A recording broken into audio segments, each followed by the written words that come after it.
tir ta chu la li suane tui chu kanin thamuangin an ho ki pui lo om chuan a ron noya ani chu long a chuan a musi kan bural hi du em ni tran pui ngai kan ru ma si an au tho ma i swa ron ha in rin na khong e ti na so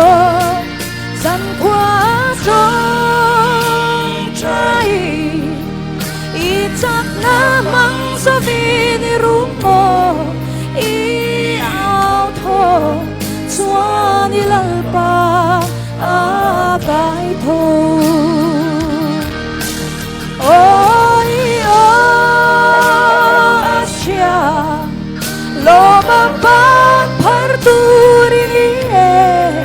in chap tho ai lal pa a tho ta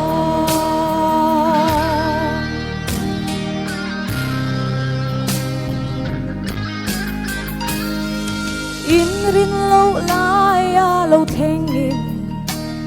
khi buin noi vel che a be se na zong a bo ta mo be dong in thapang in ma i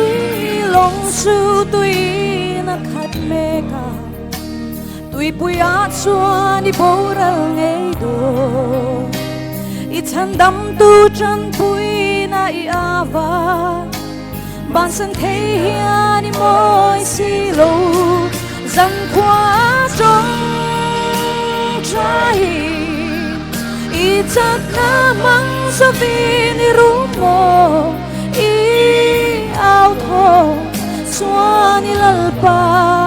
a kai tho oi o asia lo ma pan par turi ni e i chap tho ai lal pa a tho ta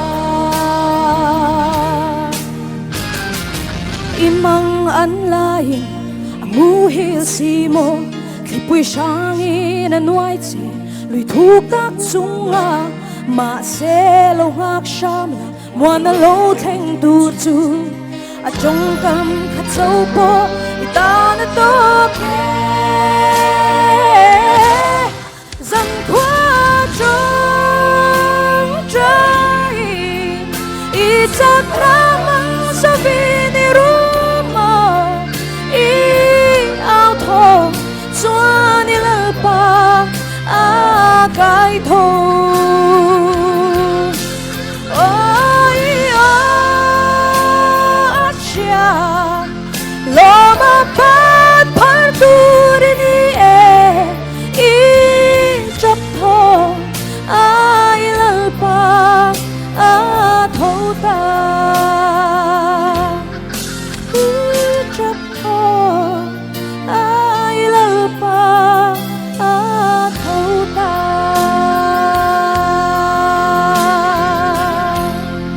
lal pa ro pe ba se